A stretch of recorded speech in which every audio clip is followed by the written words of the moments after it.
ಸಂತೋಷ್ ಕಡ್ತಾಳ್ ಅವ್ರು ಹೇಳ್ತಾರೆ ಬೆಂಕಿ ಮಾತು ಬರಲಿ ಅಂತ.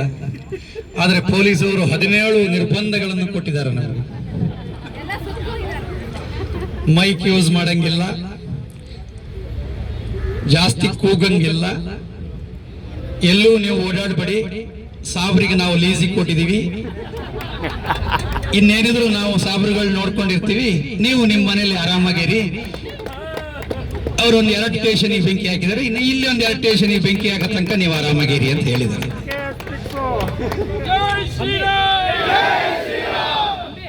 ಈ ಗೊಡ್ಡು ಬೆದರಿಕೆಗೆ ಹೆದರ್ಕೊಂಡು ಸಂಘಟನೆನಾದ್ರೂ ಮನೆಯಲ್ಲಿ ಕೂತ್ಕೊಂಡ್ರೆ ದೇಶದಲ್ಲಿ ಇರುವುದೇ 52,000 ಜನ ಮಿಲಿಟರಿ ಪೊಲೀಸರು ಮಾತ್ರ ಇರೋದು ಸ್ವಾಮಿ. ಹಿಂದೂಗಳು ಕೋಟ್ಯಾಂತರ ಜನ ಇದ್ದಾರೆ, 100 ಕೋಟಿ ಹಿಂದೂಗಳು. ನಿಮ್ಮ ಬೆದರಿಕೆಗೆ ಹೆದರ್ಕೊಂಡು ನಾವು ಮನೇಲಿ ಕೂತ್ಕೊಂಡ್ರೆ ನಮ್ಮ ಹೆಣ್ಣು ಮಕ್ಕಳು ನಾವು ಇಲ್ಲಿ ಬೀದಿ ಪಾಲಾಗೋದು, ನಮ್ಮ ಹೆಣ್ಣು ಮಕ್ಕಳನ್ನ ನಾವು ಕಳ್ಕೊಳ್ಳೋದು. ನೀವು IPS IAS ಗಳಾಗ್ತೀರಿ, ನಿಮ್ಮ ಮಕ್ಕಳು ಓದೋತರಿಗೆ ರಾಜಕಾರಣಿಗಳ ಮಕ್ಕಳು ಲವ್ ಮಾಡಿ ಅವ್ರನ್ನ ಮದುವೆಯಾಗಿ ಕೋಟ್ಯಾಂತರ ಆಸ್ತಿಯ ಸದಾಶಿವ ನಗರದಲ್ಲೋ JP ನಗರದಲ್ಲೋ ನಿಮ್ಮ ಹೆಣ್ಣು ಮಕ್ಕಳನ್ನ ಇಟ್ಕೊಳ್ತಾರೆ. ನಮ್ಮ ಹೆಣ್ಣು ಮಕ್ಕಳು ಪಾಪ ಅಮಾಯಕರಲ್ಲಿ ಓದ್ಕೊಂಡು ಹೋಗಿ ಈ ಜಿಹಾದಿಗಳ ಬಾಯಿಗೆ ಇವತ್ತು ಆಹಾರವಾಗ್ತಿದ್ದಾರೆ. ಅದನ್ನ ಪೊಲೀಸ್ ಅಧಿಕಾರಿಗಳು ನೀವು ತಿಳ್ಕೋಬೇಕಾಗಿದೆ. ನೀವು ಯಾವತ್ತೂ ಕೂಡ ನಮ್ಗೆ ಕಂಡೀಷನ್ ಹಾಕಬಾರ್ದು.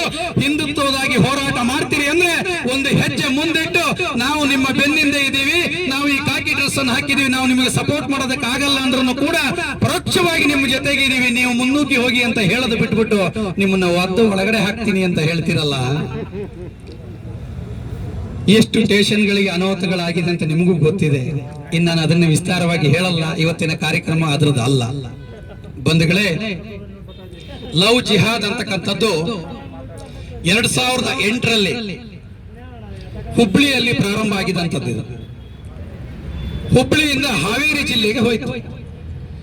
ಅಲ್ಲಿ ಒಬ್ಬ ಮುಲ್ಲ, 69 ವರ್ಷದ ಮುಲ್ಲ 17 ವರ್ಷದ ಹುಡುಗಿಯನ್ನು ಲವ್ ಜಿಹಾದ್ ಮಾಡಿ ಮದುವೆ ಆಗ್ತಾನೆ.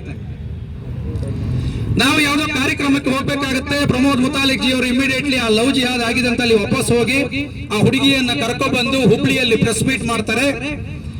ಪೊಲೀಸರು ಒಂದು ಸಮನ್ಸ್ ಕೊಡ್ತಾರೆ, ಹೇಗೆ ಲವ್ ಜಿಹಾದ್ ಆಗುತ್ತೆ. ಕೆಲವೊಂದು ಸಂಘ ಪರಿವಾರದವರು ಹೇಳ್ತಾರೆ, ಕೆಲವೊಂದು ರಾಜಕಾರಣಿಗಳು ಇವತ್ತು ಬಾಯಿ ಬಡ್ಕೊಳ್ತಾ ಇದಾರಲ್ಲ, ಅವರು ಹೇಳ್ತಾರೆ ಪ್ರಮೋದ್ ಮುತಾಲಿಕ್ ಜಿ ಒಬ್ಬ ಹುಚ್ಚ, ಮದುವೆ ಆಗಿಲ್ಲ, ಮಕ್ಕಳಿಲ್ಲ, ಲವ್ ಜಿಹಾದ್ ಬಗ್ಗೆ ಏನ್ ಗೊತ್ತಿದೆ ಅಂತ ಹೇಳ್ತಾರೆ. ಆದ್ರೆ ಇವತ್ತು ಓಡಿ ಹೋಗ್ತಿರೋದು ಯಾರ ಮಕ್ಕಳು? 43 ಜನ ಹೆಣ್ಣು ಮಕ್ಕಳು ಇನ್ನೂ ಕಾರ್ಯಾಲಯದಲ್ಲಿ ಇದ್ದಾರೆ. ಯಾರು ನಮಗೆ ಹುಚ್ಚ ಅಂದ್ರಲ್ಲ, ಅವ್ರ ಮಕ್ಕಳು ಇವತ್ತು ಕಾರ್ಯಾಲಯದಲ್ಲಿ ಇರೋದು. ಇನ್ನುಳಿದಂತ ಮಕ್ಕಳು ಎಲ್ಲರೂ ಸುರಕ್ಷಿತವಾಗಿದ್ದಾರೆ. ಬಂಧುಗಳೇ, ಲವ್ ಜಿಹಾದ್ ಅಂತಕ್ಕಂಥದ್ದು ನಾವು ಕೇವಲ ಮಹಾರಾಷ್ಟ್ರ, ಇನ್ಯಾವುದೋ ದೇಶ, ಡೆಲ್ಲಿ ಅಲ್ಲಿಗೆ ಹೋಗ್ತಾ ಇದೀವಿ. ಇಲ್ಲೇ ಪಕ್ಕದ ಬೆಂಗಳೂರಿನಲ್ಲೂ ಕೂಡ ಲವ್ ಜಿಹಾದ್ ನಡೀತಾ ಇದೆ ಕಾರ್ಪೊರೇಟ್ ಕಂಪನಿಗಳಲ್ಲಿ. ನೀವು ಇಲ್ಲಿವರೆಗೂ ತಿಳ್ಕೊಂಡಿರಬಹುದು, ಯಾವ್ದಾದ್ರು ಕಾರ್ಪೊರೇಟ್ ಕಂಪನಿಯ ITBT ಕಂಪನಿಯ ಬಗ್ಗೆ ಪೊಲೀಸ್ ಇಲಾಖೆಯವರು FIR ಮಾಡೋದು ನೋಡಿದಿರ ನೀವು? ಪೊಲೀಸ್ ಇಲಾಖೆ ಕಾರ್ಪೊರೇಟ್ ಕಂಪನಿಗಳಿಗೆ ಶಾಮೀಲಾಗಿರ್ತಾರೆ. ಅಲ್ಲಿಗೆ ಯಾವುದೇ ಇಲಾಖೆಯವರು ಬಂದ್ರೆ ಅವರು ಕಾರ್ಪೊರೇಟ್ ಕಂಪನಿಯವರ ಜೊತೆಗೆ ಅವ್ರದ್ದು ಟೈ ಅಪ್ ಇರುತ್ತೆ. ಏನೇ ಒಂದು ಘಟನೆಗಳು ಆದ್ರೂ ಕೂಡ ಅವರು ಕಂಪ್ಲೇಂಟ್ ಕೊಡಂಗಿಲ್ಲ, ಪೊಲೀಸ್ ಸ್ಟೇಷನ್ ಮೆಟ್ಲೆತ್ತಂಗಿಲ್ಲ. ಅಲ್ಲಿರುವ CAಗಳು, ಮ್ಯಾನೇಜರ್ಗಳು, ಉದ್ಯಮಿಗಳು, ರಾಜಕಾರಣಿಗಳು ಬಂದು ಅದನ್ನ ಸಾಲ್ವ್ ಮಾಡಿ ಅಲ್ಲಿಗೆ ಸರಿ ಮಾಡುವಂತ ಪರಿಸ್ಥಿತಿ ಇತ್ತು. ಆದ್ರೆ ಇವತ್ತು ದೇಶದಲ್ಲಿ ಹಿಂದೂ ಸಂಘಟನೆಗಳ ಒಕ್ಕೂಟ, ಒಗ್ಗಟ್ಟು, ಒಮ್ಮತ್ತಿನಿಂದ ಸಾಗ್ತಿರೋದ್ರಿಂದ ಇವತ್ತು ಒಂದೊಂದಾಗಿ ಬಯಲಿಗೆ ಬರ್ತಾ ಇದೆ. ಈ ಭಯ ಪ್ರಾರಂಭ ಆಗಿದೆ. ಇವತ್ತಿಂದ ಒಂದೊಂದೇ ರೀತಿಯಲ್ಲಿ ನಾವು ಬೆಂಗಳೂರಿನಲ್ಲಿ ಇವತ್ತು ಅಭಿಯಾನವನ್ನು ಸ್ಟಾರ್ಟ್ ಮಾಡ್ಬೇಕಂತ ಹೇಳಿ ಹಿಂದೂ ಜನಜಾಗೃತಿ ಸಮಿತಿಯರು ಅವರೇನು ಸುಮ್ಮನೆ ಕೂತಿಲ್ಲ. ಈ ದೇಶದಲ್ಲಿ ಮಿಲಿಟರಿ, ಪೊಲೀಸ್ ಅಧಿಕಾರಿಗಳು, ಇಂಟೆಲಿಜೆನ್ಸಿಗಳು ಅವರಿಗಿಂತ 10ರಷ್ಟು ಕೆಲಸ ಇವತ್ತು ಹಿಂದೂ ಜನಜಾಗೃತಿ ಸಮಿತಿ ಮಾಡ್ತಾ ಇದೆ. ನೀವು ಎಲ್ಲೋ ಒಂದ್ ಕಡೆ ಇದನ್ನ ಹುಡುಕೊಂಡು ಬಂದ್ರೆ ಅಲ್ಲಿ ಇವತ್ತು ಕಂಡಿಡಿರುವಂತ ಯಾರು ಒಂದು ಕಾರ್ಯಕರ್ತರು ಅಲ್ಲೂ ಕೂಡ ಜನಜಾಗೃತಿ ಸಮಿತಿಯವರು ಇರ್ತಾರೆ. ನಿಮಗೆ ಇನ್ನೂ ಗೊತ್ತಿಲ್ಲ. ಕಾರ್ಪೊರೇಟ್ ಕಂಪನಿಯಲ್ಲಿದ್ದಾರೆ, ಪೊಲೀಸ್ ಇಲಾಖೆಯಲ್ಲಿದ್ದಾರೆ, ಇಂಟೆಲಿಜೆನ್ಸಿಯಲ್ಲಿದ್ದಾರೆ, ಮಿಲಿಟರಿಯಲ್ಲಿದ್ದಾರೆ. ಎಲ್ಲಿ ಹೋದ್ರೂ ಕೂಡ ಈ ಹಿಂದೂ ಸಮಾಜವನ್ನು ಜಾಗೃತಿ ಮಾಡುವಂತ ಸಂಘಟನೆಗಳು ನಿರಂತರವಾಗಿ ಒಳಗಡೆ ಇದೆ. ಇವತ್ತು ಎಲ್ಲರೂ ಕೈ ಕೊಟ್ಕೊಂಡು ಮನೆಯಲ್ಲಿ ಭಾನುವಾರ ಸಂಡೆ ಸಿಕ್ತು ಅಂತೇಳಿ ರೆಸಾರ್ಟ್ ಅಲ್ಲಿ ಜೀವನ ಕಳೀತಾ ಇದ್ದೀರಿ. ಅನೇಕ ಹಿಂದೂ ಮಕ್ಕಳ ಪರಿಸ್ಥಿತಿ ಯಾವ ರೀತಿ ಇದೆ ಅಂದ್ರೆ, ಮನೆಯಲ್ಲಿ ಲವ್ ಜಿಹಾದ್ ಆದವರು ಒಪ್ಕೊಳ್ಳಂಗಿಲ್ಲ, ಹೊರಗಡೆ ಸಮಾಜದಲ್ಲಿ ಅವರು ಓಡಾಡಂಗಿಲ್ಲ. ಎರಡೇ ಆಪ್ಷನ್ ಇರೋದವರು, ಅವರು ಜೀವನವನ್ನು ಮಾಡ್ಕೊಬೇಕು, ಇಲ್ಲ ಅಂತ ನೇಣು ಹಾಕೊಬೇಕು. ಪೊಲೀಸ್ ಸ್ಟೇಷನ್ ಬಂದ್ರೆ ಏಜ್ ಆದ್ರೂ ಮುಗಿದೋಯ್ತು, ಕೈ ತೊಳ್ಕೊಂಡ್ಬಿಡ್ತೀರಿ ನೀವು. ಹುಡುಗಿ 18 ವರ್ಷ ಆಯ್ತು, ಹುಡುಗನಿಗೆ 21 ವರ್ಷ ಆಯ್ತು, ನಾವೇನು ಮಾಡಕ್ಕಾಗಲ್ಲಪ್ಪ. ಆದ್ರೆ ನಿಮ್ಮ ಹೆಣ್ಣು ಮಕ್ಕಳಿಗೆ ಈ ರೀತಿ ಆದ್ರೆ ನೀವು ಆಗಲ್ಲ ಅಂತ ಕೈ ಕಟ್ಕೊಂಡು ಕೂಡಕ್ಕಾಗತ್ತಾ? ಆದ್ರೆ ದೇಶ ಉಳಿದ್ರೆ ಮಾತ್ರ ಪೊಲೀಸ್ ಸ್ಟೇಷನ್ ಉಳಿತದೆ, ಧರ್ಮ ಉಳಿದ್ರೆ ಮಾತ್ರ ಪೊಲೀಸ್ ಸ್ಟೇಷನ್ ಉಳಿತದೆ. ಹಿಂದುತ್ವ ಉಳಿಬೇಕು, ಇದು ಸನಾತನ ರಾಷ್ಟ್ರವಾಗಬೇಕು. ನಾವು ಇವತ್ತು ಕೂಡ ಗೋಮಾತೆ ಹಿಂದೂ ರಾಷ್ಟ್ರ ಮಾತೆ ಆಗ್ಬೇಕಂತ ನಮ್ಮ ಹೆಣ್ಣಿಗೆ ನಾವು ಯಾವ ರೀತಿ ದೇಶಭಕ್ತಿಯಿಂದ ಭಾರತ ಮಾತೆ ಅಂತ ಕರಿತೀವಿ, ಈ ಮಾತೆಯರ ರಕ್ಷಣೆ ಮಾಡ್ಕೊಳ್ಳಕ್ಕೆ ನಿಮ್ದು ಒಂದು ಪಾತ್ರ ಇರ್ಬೇಕಂತ ಈ ಮುಖಾಂತರ ಹೇಳ್ತೀನಿ ನಾನು. ಇವತ್ತು ಲವ್ ಜಿಹಾದಿನ ಹೋರಾಟ ಯಶಸ್ವಿಯಿಂದ ಫ್ರೀಡಂ ಪಾರ್ಕ್ ನಲ್ಲಿ ಪ್ರಾರಂಭ ಆಗಿದೆ.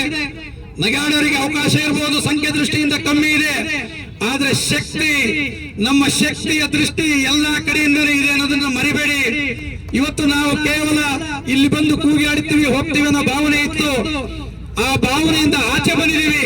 ಹಾಗಾಗಿ ಎಲ್ಲ ಕಂಪನಿಗಳು, ITBT ಕಂಪನಿಗಳು, ಇನ್ನುಳಿದಂತ ಗಾರ್ಮೆಂಟ್ಸ್ಗಳು, PGಗಳು, ಮಸಾಜ್ ಪಾರ್ಲರ್ಗಳು, ನಾವು ಎಲ್ಲದಕ್ಕೂ ನಿರ್ಬಂಧವನ್ನು ಹಾಕೊಂಡು ಹೋಗೋದಕ್ಕೆ ಹೇಳಕ್ಕಾಗದಲ್ಲ. ಆದ್ರೆ ಇವತ್ತಿರುವಂತ ಅಧಿಕಾರಿಗಳು, ಜೂರಿಸ್ಡಿಕ್ಷನ್ ಇರುವಂತವರು ಮಸಾಜ್ ಪಾರ್ಲರ್ಗಳು, PGಗಳನ್ನು ನೀವು ರೇಡ್ ಮಾಡಿದ್ರೆ ಅಲ್ಲಿ ಮತಾಂತರ ಮಾಡುವಂತ, ಲವ್ ಜಿಹಾದ್ ಮಾಡುವಂತ ಟೀಮ್ಗಳಿದೆ. ಆದ್ರೆ ಅದು ಯಾವುದನ್ನು ಕೂಡ ನೀವು ಮಾಡಲ್ಲ. ಉದ್ದೇಶ ಏನು? ಅದನ್ನು ಮಾಡಕ್ ಹೋದ್ರೆ ನಮ್ಗೆ ಆದಾಯ ಕಮ್ಮಿ ಆಗತ್ತೆ. ಹಿಂದೂ ಕಾರ್ಯಕರ್ತರು ಯಾರು ಸಿಕ್ಕಿರ್ ಸಾಕವನ್ನ ಮುಂದೆ ಕಳಿಸಿ ಹಿಂದೆ ಒತ್ತು ಒಳಗಡೆ ಹಾಕ್ತೀರಿ. ಅದೇ ಜಿಹಾದ್ ಮುಸ್ಲಿಮ್ಸ್ಗಳು ಯಾರು ಕೈ ಸಿಕ್ಕಿದ್ರೆ ಕೈ ಮುಗಿದ್ಬಿಟ್ಟು ಅವನಪ್ಪ ಇಲ್ಲೊಬ್ಬ ಜಮೀರ್ನ ಫೋನ್ ಮಾಡಿ ಹೇಳ್ತೀರಿ, ಭಯ್ಯ ತುಮಾರ ಏಕ್ ಬಂದ ಆಯಾ ಕ್ಯಾ ಕರೋ ಅಂತ. ಇನ್ನು ಮುಂದೆ ಕ್ಯಾ ಕರೋ ಕೈ ಕರೋ ನಯ್ಯೇ, ಇನ್ನೇನಿದ್ರೆ ಕ್ಯಾಕರಿಸಿ ಹೋಗಿದೆ ನಮ್ದು. ಇನ್ನು ನಾವು ಕೈ ಕಟ್ಟಿಕೊಂಡು ಕೂರುವಂತ ಸ್ಟೇಜ್ ಅಲ್ಲಿ ಇಲ್ಲ. ಹಿಂದೂ ಸಮಾಜ ಇವತ್ತು ಎಲ್ಲ ರೀತಿಯಿಂದ ಒಗ್ಗಟ್ಟಾಗಿದೆ. ಹಿಂದೂ ರಾಷ್ಟ್ರ ಸಮನ್ವಯ ಸಮಿತಿ ಅಂತಕ್ಕಂಥದ್ದನ್ನ ಹಿಂದೂ ಜನಜಾಗೃತಿ ಸಮಿತಿ ಈಗಾಗಲೇ ಇಡೀ ದೇಶದಲ್ಲಿ ವಿಸ್ತಾರವಾಗಿ ಮಾಡಿದೆ. ನಾವು ಯಾವತ್ತೂ ಕೂಡ ಇನ್ನು ಹೆದರುವ ಸ್ಟೇಜ್ ಅಲ್ಲಿ ಇಲ್ಲ. ನೀವೇ ನಮಗೆ ಇನ್ನು ಮುಂದಿನ ದಿನದಲ್ಲಿ ಹೋರಾಟ ಮಾಡಬೇಕು, ನೀವು ಸಮನ್ವಯ ಸಮಿತಿ ಅಂತ ಹೇಳಿ ನಮಗೆ ಪರ್ಮಿಷನ್ ಅನ್ನು ಕೊಡಬೇಕು. ಹೇಗೆ ಹಿಂದ್ಗಡೆ ಬಾಗಿಲಿನಿಂದ ಇವತ್ತು ಬಂದು ನಮ್ಮ ಹೆಣ್ಣು ಮಕ್ಕಳಿಗೆ ತೊಂದರೆ ಆಗಿದೆ, ನೀವು ರಕ್ಷಣೆ ಮಾಡ್ಬೇಕಂತೇಳಿ ಹಿಂಬಾಗಿಲಿಂದ ನೀವು ಹೇಗೆ ಬರ್ತಾ ಇದ್ದೀರಿ, ನೀವು ಇನ್ನು ಓಪನ್ ಆಗಿ ಬರಬೇಕು. ಬಂದು ನಮಗೆ ಸಾಕಾರವಾಗಿ ನಿಂತು ಈ ಹೋರಾಟಗಳನ್ನು ಯಶಸ್ವಿಗೊಳ್ಳಿಕ್ಕೆ ನಮಗೆ ಅವಕಾಶವನ್ನು ಮಾಡಿಕೊಡ್ಬೇಕು. ಇಲ್ಲಿ ಬಂದಂತರು ಯಾರು ಕೂಡ ಏನು ಶೋ ಮಾಡ್ಲಿಕ್ಕೆ ಬಂದಂತರಲ್ಲ, ಎಲ್ಲರೂ ಕೂಡ ತನ್ನ ಇಡೀ ದೇಶಭಕ್ತಿಯನ್ನು ಮನದಲ್ಲಿ ಇಟ್ಕೊಂಡು ಪ್ರತಿಯೊಂದು ವಿಚಾರದ ಹೋರಾಟ ದೃಷ್ಟಿಯಿಂದ ಯಾವುದೇ ಸರ್ಕಾರ ಇರಲಿ, ಯಾವುದೇ ಸರ್ಕಾರ ಬರಲಿ, ಆದ್ರೆ ಹಿಂದುತ್ವವನ್ನು ಮಟ್ಟ ಹಾಕಲು ಯಾರಿಂದ ಸಾಧ್ಯವಿಲ್ಲ ಅಂತ ಹೇಳಿ ಎಲ್ಲರೂ ಕೂಡ ಹೋರಾಟಕ್ಕೆ ಬಂದಿದ್ದೀವಿ. ಬಂಧುಗಳೇ, ಇನ್ನು ಅನೇಕ ಜನರು ಈ ಒಂದು ಆಂದೋಲನ ಉಪಯೋಗಿಸಿ ಮಾತಾಡಲಿದ್ದಾರೆ. ಹಾಗಾಗಿ ಇಲ್ಲಿವರೆಗೂ ನನಗೆ ಅವಕಾಶ ಮಾಡಿಕೊಟ್ಟಂತ ತಮ್ಮೆಲ್ಲರಿಗೂ ವಂದನೆಯನ್ನು ಸಲ್ಲಿಸ್ತಾ, ಲವ್ ಜಿಹಾದ್ ವಿಚಾರವನ್ನು ನಾವೆಲ್ಲರೂ ಗಂಭೀರವಾಗಿ ತಗೊಳ್ಳೋಣ. ನಾವು ಒಂದೊಂದು ಒಬ್ಬೊಬ್ಬರು ವ್ಯಕ್ತಿ 10 ಮನೆಗಳನ್ನ ಪ್ರವೇಶವನ್ನು ಮಾಡಿ ಅಲ್ಲಿ ನಡೆದಿರುವಂತಹ ಕುಂದುಕೊರತೆಗಳನ್ನ ಕೇಳಿ ITBT ಯಲ್ಲಿ ಇರುವಂತಹವರನ್ನು ನಾವು ಕೂಡ ನಮ್ಮ ಮಕ್ಕಳನ್ನ ಜಾಗೃತಿಗೊಳಿಸುವಂತ ಮಾಡಿ, ಕೇವಲ 3 ಲಕ್ಷ ಸಂಬಳ ಬರುತ್ತೆ ಅಂತ ಹೇಳಿ ನಾವು ಮಕ್ಕಳನ್ನ ಸೇರಿಸಿಕೊಂಡು ಮನೆಯಲ್ಲಿ ಕೂರೋದು ಬೇಡ, ಅವರಿಗೆ ಸಂಸ್ಕಾರ ಕಲಿಸುವಂತ ಕೆಲಸವನ್ನು ಮಾಡಿ ಮುಂದಿನ ದಿನದಲ್ಲಿ ಇದಕ್ಕಿಂತ ದೊಡ್ಡ ಆಂದೋಲನವನ್ನು ಪ್ರಾರಂಭ ಮಾಡೋಣ ಅಂತ ಹೇಳಿ ತಮ್ಮ ಮಾತನ್ನು ಮುಗಿಸ್ತೇನೆ. ಜೈ ಶ್ರೀರಾಮ್. ಜೈ ಶ್ರೀರಾಮ್. जय श्री राम। भारत माता की जय, गो माता की जय, गंगा माता की जय। ಲವ್ ಜಿಯಾದ್, ಕಾರ್ಪೊರೇಟ್ ಜಿಯಾದ್, ಜಿಮ್ ಜಿಯಾದ್, ಈ ಸಾಬ್ರು ಹೇಳೋದು ಒಂದೇ ಅಷ್ಟೇ. ನಮ್ಗೇನು ಜಿಯಾದ್ ಮಾಡೋದು ಗೊತ್ತಿಲ್ವಾ? ನಾವೇನಾದ್ರು ಲವ್ ಜಿಯಾದ್ ಸ್ಟಾರ್ಟ್ ಮಾಡಿದ್ರೆ ನೀವು ಒಂದು ಹೆಣ್ಮಕ್ಳು ಕೂಡ ನಿಮ್ಮ ಮನೇಲಿ ಇರಲ್ಲ.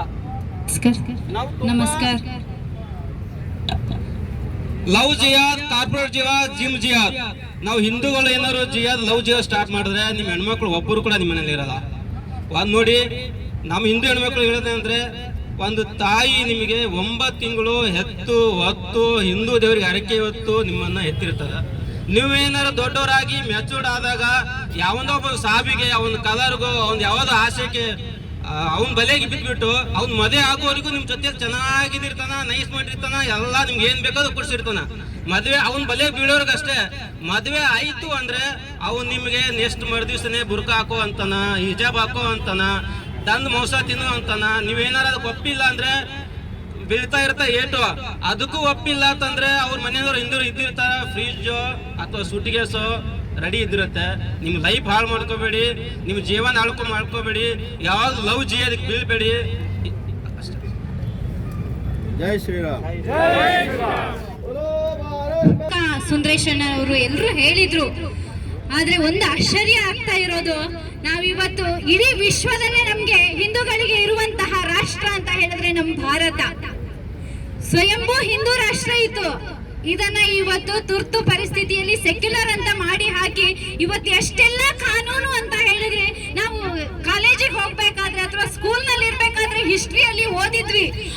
ಅಲಾವುದ್ದೀನ್ ಖಿಲ್ಜಿ ಬಂದು ಹಂಗ್ ಮಾಡಿದ ಹಿಂಗ್ ಮಾಡಿದ, ಟಿಪ್ಪು ಬಂದು ಅಷ್ಟಿನ ಮಕ್ಕಳನ್ನ ಅತ್ಯಾಚಾರ ಮಾಡಿದ ಅಂತ ಹೇಳಿ ಅವಾಗ ನಮ್ ರಕ್ತ ಸ್ವಲ್ಪ ಸ್ವಲ್ಪ ಕುದಿತಾ ಇತ್ತು ಅನ್ಸತ್ತೆ.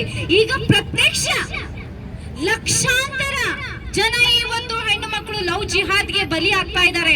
ಮೊನ್ನೆ ಪ್ರಮೋದ್ ಜಿ ಅವರು ನಮ್ಮ ಕಾರ್ಯಕ್ರಮದಲ್ಲಿ ಮಾತಾಡ್ತಾ ಇದ್ರು, ಪ್ರತಿ ದಿನ 5,000 ಹೆಣ್ಣು ಮಕ್ಕಳು ಬುರ್ಖಾ ಧಾರಣೆ ಮಾಡಿ ಇವತ್ತು ಜಿಹಾದಿಗೆ ಬಲಿ ಆಗ್ತಾ ಇದ್ದಾರೆ.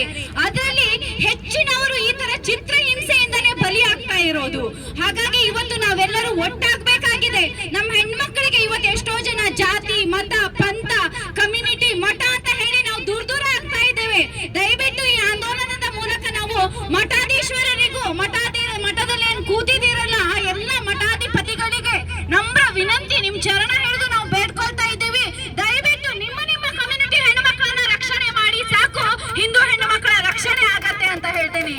ಇವತ್ತು ಆ ಮಕ್ಕಳು ಎಷ್ಟೋ ಕಮ್ಯುನಿಟಿ, ಎಲ್ಲಾ ಕಮ್ಯುನಿಟಿ ಇವತ್ತು ಬ್ರಾಹ್ಮಣ ಯುವತಿಯನ್ನ ಲವ್ ಜಿಹಾದ್ಗೆ ಬಲಿ ಮಾಡಿದ್ರೆ 7ರಿಂದ 8 ಲಕ್ಷ, ಒಕ್ಕಲಿಗ ಹೆಣ್ಮಕ್ಳನ್ನ ಬಲಿ ಮಾಡಿದ್ರೆ 5 ಲಕ್ಷ, ಜೈನು ಹೀಗೆ ಲಕ್ಷಗಟ್ಟಲೆ ಟಾರ್ಗೆಟ್ ಮಾಡಿ ದಲಿತ ಹೆಣ್ಮಗಳನ್ನ ಲವ್ ಜಿಹಾದ್ಗೆ ಬಲಿ ಮಾಡಿದ್ರೆ 3 ಲಕ್ಷ.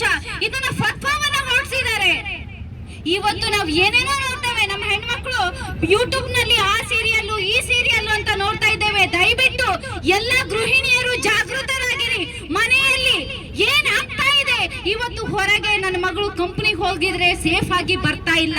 TCS ನಂತಹ ಪ್ರತಿಷ್ಠಿತ ಕಂಪನಿಯಲ್ಲಿ ಇವತ್ತು ಎಷ್ಟು ಚಿತ್ರ ಹಿಂಸೆ ಅನುಭವಿಸಿ ನಮ್ಮ ಹೆಣ್ಮಕ್ಳು ಜಿಹಾದ್ಗೆ ಬಲಿ ಆಗ್ತಾ ಇದ್ದಾರೆ. ಅವನೇನಾದ್ರೂ ಅವ್ಳು ಹೇಳಿದ್ ಕೇಳಲಿಲ್ಲ ಅಂತ ಹೇಳಿದ್ರೆ ಜಾಬ್ ಇಂದ ಹಾಕ್ತೀನಿ.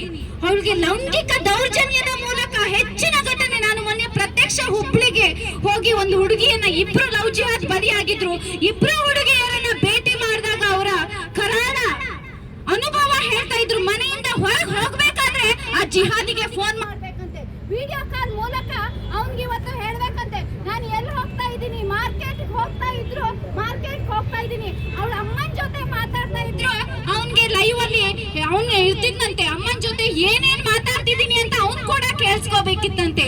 ಇಂತಹ ಚಿತ್ರ ಹಿಂಸೆಗೆ ಇವತ್ತು ನಮ್ಮ ಮಕ್ಕಳು ಬಲಿ ಆಗ್ತಾ ಇದ್ದಾರೆ. ಕಟ್ಟರ್ ಇವತ್ತು ಆಂದೋಲನಕ್ಕೆ ಎಷ್ಟೋ ಜನ ಬಂದಿರಬಹುದು, ನಮ್ಮ ಮನೆಯಲ್ಲೂ ಹೆಣ್ಮಕ್ಳು ಇರಬಹುದು.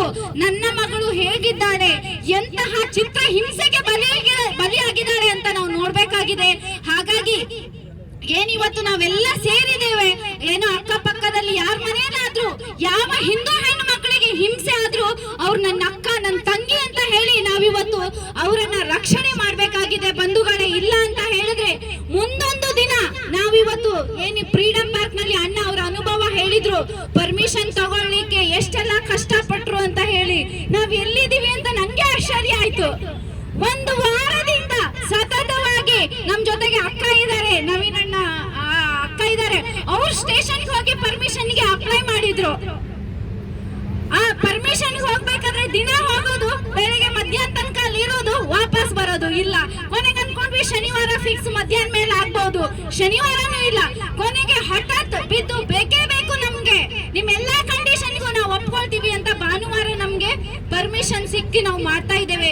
ಹಾಗಾಗಿ ಬಂಧುಗಳೇ, ಇನ್ ಮುಂದಿನ ದಿನಗಳಲ್ಲಿ ನಾವು ಹಿಂದೂ ಆಗಿ ಹಣೆಯಲ್ಲಿ ಕುಂಕುಮ ಇಟ್ಟು ರಾಜಾರೋಷವಾಗಿ ಓಡಾಡಬೇಕು ಅಂದ್ರೆ ನಾವೆಲ್ಲ ಹೆಣ್ಣು ಮಕ್ಕಳು ಒಂದಾಗಬೇಕಾಗಿದೆ. ಏನ್ ಈ ಜಿಹಾದಿ ಹಿಂಸೆ ಎಲ್ಲಿದೆ, ನೀವು ಒಬ್ಬನಾಗಿ ಬಂದು ಹೇಳಿ. ನಿಮ್ ಜೊತೆಗೆ ಏನ್ ಇಷ್ಟೆಲ್ಲ ಅಣ್ಣಂದಿರಿದಾರಲ್ಲ, ನಮ್ಗೆ ಸಪೋರ್ಟ್ ಆಗಿರ್ತಾರೆ. ನಮ್ ಜೊತೆಗೆ ಸಾವಿರಾರು ಸಂಘಟನೆ ಇದೆ. ಹಾಗಾಗಿ ಎಲ್ಲಿ ನಿಮ್ಗೆ ಯಾವ ಕಂಪನಿಯಲ್ಲಿ, ಯಾವ ನಿಮ್ಗೆ ಟ್ಯೂಷನ್ ಕ್ಲಾಸ್ ಅಲ್ಲಿ, ಯಾವ ಕಾಲೇಜಲ್ಲಿ, ಯಾವ ರಸ್ತೆಯಲ್ಲಿ ಯಾವ ಜಿಹಾದಿ ನಿಮ್ಗೆ ವಕ್ರ ದೃಷ್ಟಿಯಿಂದ ನೋಡ್ತಾನಲ್ಲ, ಅಲ್ಲೇ ನೀವು ಅವನಿಗೆ ತಿರುಗಿ ಬಿದ್ದು ಅವನಿಗೆ ಚೆನ್ನಾಗಿ ಹಾಕಿ. ಮುಂದೆ ಏನಾಗತ್ತೆ ಅಂತ ನಮ್ಮ ಅಣ್ಣಂದಿರು ನಿಮ್ಗೆ ಸಪೋರ್ಟ್ ಮಾಡ್ತಾರೆ. ಈ ಜಿಹಾದಿನ ವಿರುದ್ಧ ನಾವೆಲ್ಲ ಹೆಣ್ಮಕ್ಳು ತಯಾರಾಗಬೇಕಾಗಿದೆ. ಯಾಕಂತ ಹೇಳಿದ್ರೆ ಇಡೀ ವಿಶ್ವದಲ್ಲೇ ರಾಷ್ಟ್ರಕ್ಕೋಸ್ಕರ ರಾಜಾರೋಷವಾಗಿ ಹೋರಾಟ ಮಾಡಿದ ಮಹಿಳೆಯರು ಎಲ್ಲಾದ್ರೂ ಸಿಗ್ತಾರೆ ಭಾರತದಲ್ಲಿ. ಅಂತಹ ವೀರಾಂಗನೆಯರು ಹುಟ್ಟಿದಂತಹ ದೇಶದಲ್ಲಿ ನಾವಿದ್ದೇವೆ. ಹಾಗಾಗಿ ನಾವೆಲ್ಲರೂ ಸಹ ಈ ಜಿಹಾದಿನ ವಿರುದ್ಧ ಒಟ್ಟಾಗಿ ಧ್ವನಿ ಎತ್ತಬೇಕಾಗಿದೆ. ನಾವೆಲ್ಲರೂ ಸಹ ಝಾನ್ಸಿ ರಾಣಿ ಲಕ್ಷ್ಮೀಬಾಯಿ, ಕಿತ್ತೂರು ರಾಣಿ ಚೆನ್ನಮ್ಮ, ಒನಕೆ ಓಬವ್ವ ಸದ್ಯದ ಕಾಲ